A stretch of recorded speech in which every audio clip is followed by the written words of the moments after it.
Hi,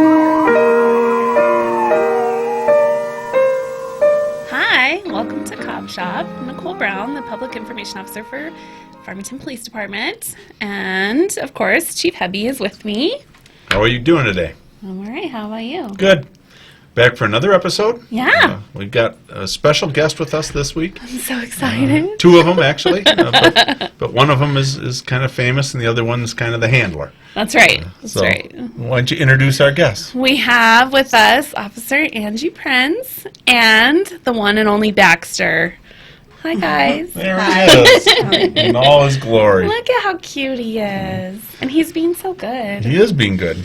We need knows. to race through the show, though. Oh, camera ready. Tired. Yeah. He's tired. Oh, sweet guy. Oh, he can lay down. Oh, wow, he is tired. So this week we'll talk with Angela about how Baxter does and how she came to be Baxter's owner, and we'll kind of review some of the highlights that you've seen on Facebook, where we've tracked how he's gone through the department. We're using him to kind of go around, show different parts of the department, some of the experiences that a normal officer would have, in this case a four-legged furry one. But unlike some pets that we talk about here on this show, this pet hasn't hurt anybody yet. He's not a horse. He doesn't hurt my PIO. He doesn't do anything like that. He's just a dog. So we like this dog. We do like this dog. And it is such a fun, great way to kind of showcase the department and different divisions and what it's like to be a new officer and highlight different things. And so when Angela came to me with the idea, I was super excited. I started writing down ideas, all the different things we could do with Baxter, and then we spent a couple days recording and taking pictures, and he was so good. He's so mellow. Look at him, he's falling asleep. Now, he isn't always good, and we had our recent post with him. Drawing a 3-day suspension. Aw, poor Baxter. Everyone has to have a weakness. I guess, and he caved to an entire box of donuts and got his 3-day suspension. That is a strict violation of FPD policies. Incidentally, we don't eat the It's chief's to donuts. hog the donuts. Yeah, we don't do that. So that drew, but that's who we are. I mean, we're accountable and we're transparent, and so we, right in line with what the legislature is wanting us to do right now. We disciplined Baxter. We actually reviewed decertifying him, but I don't think that donut eating really constitutes. No, I don't. I don't decertification. feel like it does, but But it was a closer call. Yeah, it was because a whole box of donuts there. he's gonna think about it on his time off, and then he's gonna come back and be great again. Be a great officer. Yes. So Angela, you've had like a year on the department or so, I think, right? You're still pretty new, aren't you? Close to a year. Maybe. Or a few more. I came on with the department in 2013, and I've been able to be a part of several divisions. I am my normal everyday job is I'm a bike officer with the district coordinating unit, which is a lot of fun. I love to ride bikes, so whenever that position opened up and I assessed for it, I was quite thrilled to be able to do every day for work, get paid for it. Something Makes that, coming to work for FPD a good idea, doesn't it, for any of right. the applicants So out there? I got to actually assess for a position which is my passion, which is riding bikes, and my other passion, which is being a police officer. So I get to do them both every day.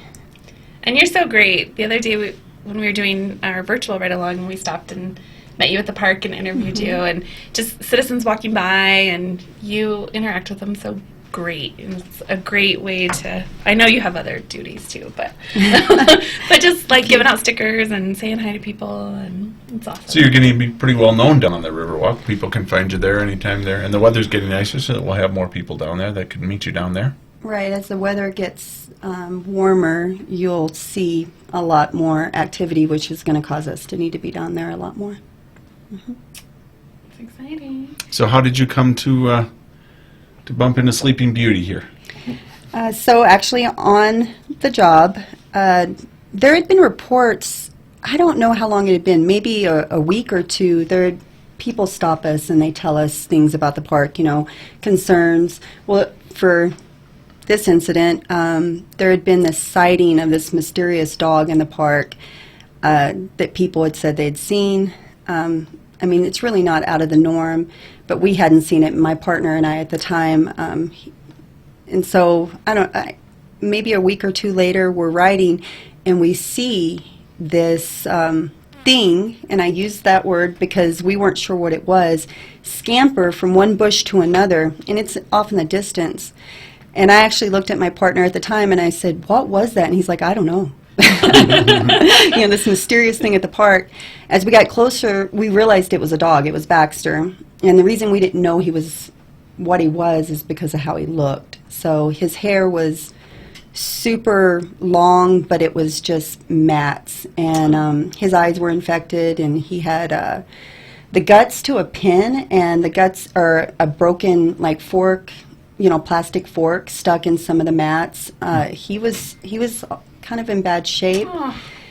It took us about 20 minutes. Actually, my partner was wanting to give up. He's like, we'll get him some other time. But I don't know. I felt bad for him. It took us about 20 minutes, and we finally were able to catch him. And we put this little rope around his neck, which my partner always carried for dogs. And we put it around his neck, and I got closer to him. I didn't know if he was going to bite me, but he didn't. And I was able to pick him up. And I put him in the back seat of my patrol car. I don't know what to do. I'm going to call animal control, but he looked in such bad shape. I knew if I took him to the shelter, they don't have the resources to, groom them and clean them up. They do the best they can, and they really help a lot of animals. And I thought about there's some connections to one of our local groomers with dispatch, and I made a phone call and I said, "Hey, I'm willing to pay, but this dog's in bad shape. Do you have an area where you can just shave him so I can take him up to the shelter?" And they were on board right away, and I drove him up to the grooming shop, and they shaved him. Took him about, I think, 3 or 4 hours. Oh. And Yikes. right, they called me and said, "Come pick him up so you can take him to the shelter." And when I got there, he ran to me, which was not his behavior whenever I first saw him, but he remembered me. And he wanted me to hold him. He was so happy I was there. So I took him up to the shelter, and they checked him for a chip, and he had no chip. He wasn't fixed. And they said he was anywhere from 1 year to 7 years because they look at their teeth. Mm-hmm. And she asked me if I wanted to foster him while they tried to find his owners. So they posted pictures of him on, I guess, their website, and nobody called in. And so from that point, I went from a foster mom to a mommy. So I adopted one of the foster him. fails. Mm-hmm. And that was, 4 years ago. Wow. Very good. So how did you hit on the idea of, you knew that Baxter could wear a mask, which is COVID-related these days, isn't it? How did you hit on the idea of maybe taking him around the department and having him be kind of the official mascot of the department? So earlier Nicole said I came to her with this idea as if it was my idea, and actually, with all due respect, sir, it wasn't my idea. It was actually, and again, with all due respect, it was your better half who brought that idea to me. Yes, and of course, I was on board because I love him so much, and I think to myself, everybody else needs a little Baxter in their lives. So he's very well behaved. Wasn't when I first got him. I think he was so appreciative for having a home, and I don't know, everything that I did for him right off the bat, that he listens to me and has been able to really just learn anything I've wanted to teach him. And he's so trusting. Just in the time that we spent together with him and doing different photos that we've done, there was one where we put him up on a car, and he started to kind of slide off, but he stayed there you guys are gonna catch me, right? I'm gonna sit, you guys are gonna catch me. And we did, of course, but he was just so good about it, and he's so mellow. And I think that was actually on a helicopter. It was on I don't want to give too much away. I'm sorry. He has some adventures, doesn't he? Yes, he's had some great adventures, and we have so much more still to post, and I loved going and doing the McGruff photo. Oh, yes. McGruff was his mentor, and I just thought that was so fun. And the sheriff's office was so great about it. They were immediately down. Mm-hmm. They were like, "Yeah, we got this." So that was great. And so I guess since we started off with the donut incident, maybe we should show everyone the video, the footage. I think you're right. Of the donut incident. This was an ugly incident for Baxter. No. He just hid his face. Oh! He knows he should. Hiding. Oh, gosh.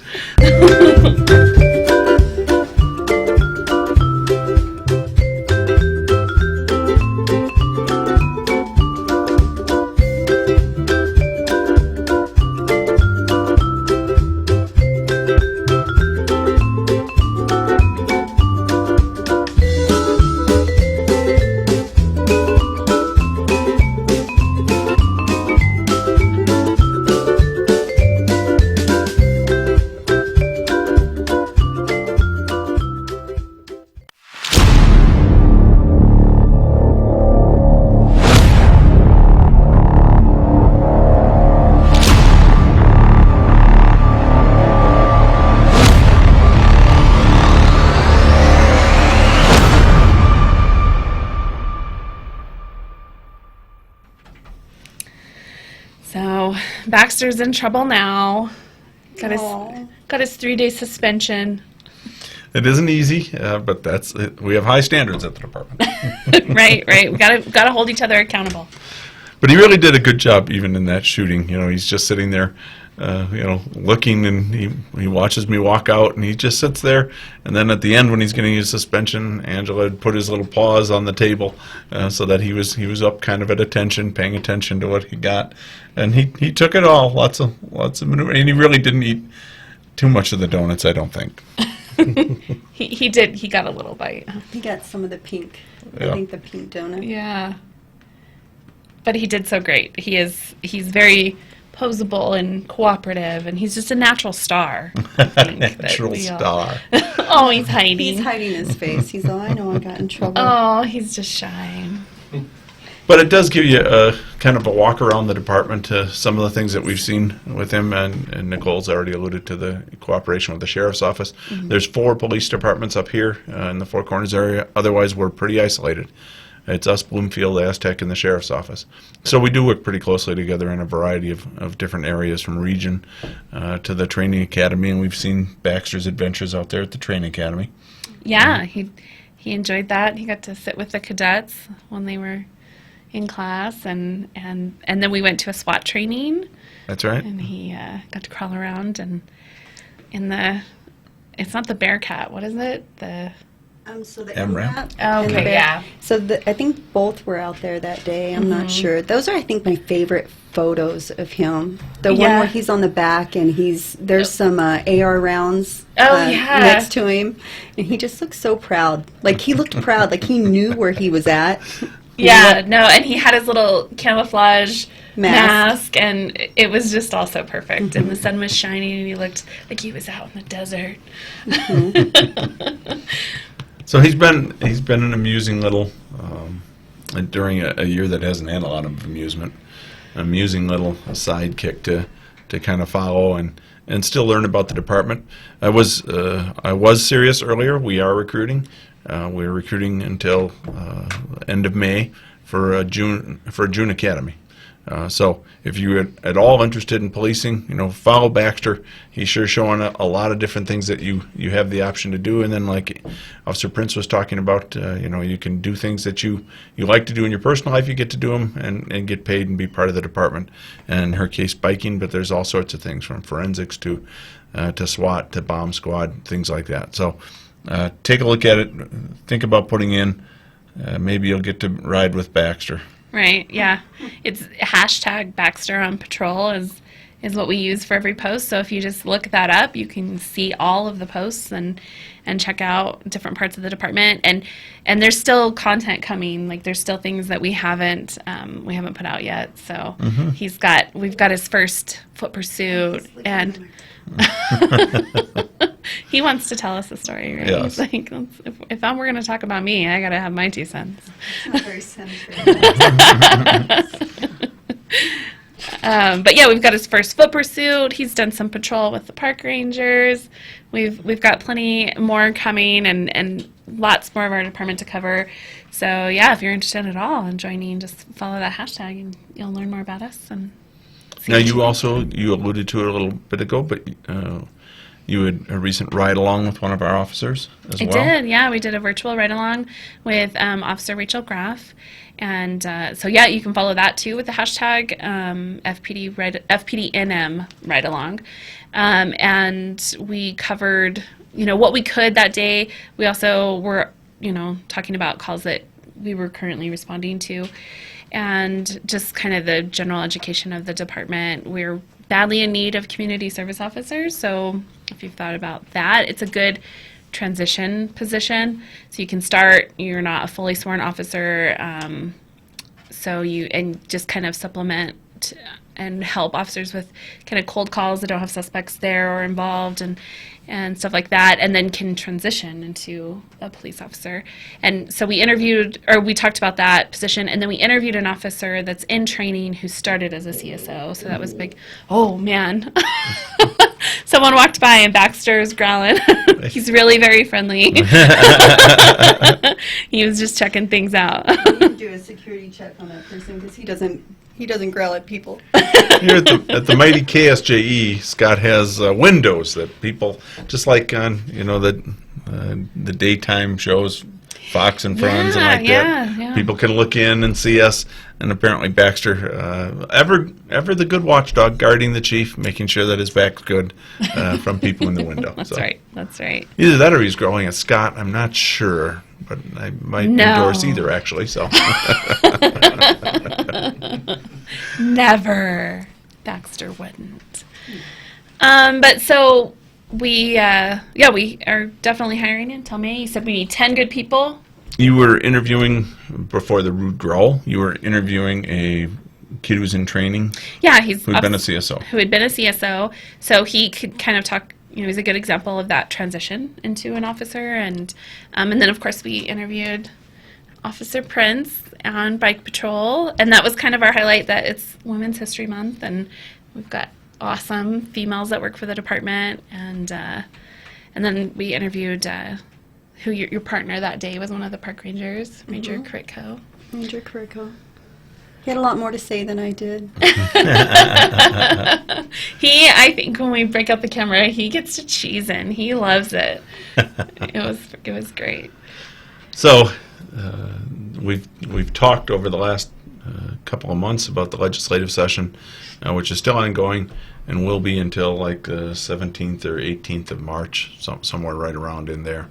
So we have a couple of more weeks that we're still looking at different legislation. Some of that we've talked about. It certainly riles me up on a few of them. On some of the others, I get it. It isn't such a profound impact. But Angela, what's the mood of the troops when they're seeing all this stuff going on down in Santa Fe? How does that impact officers as they're preparing to go on shift and as they're preparing to respond to different calls? Well,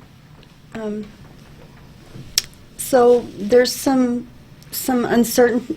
You're not real certain about what the future holds, which makes you a little nervous.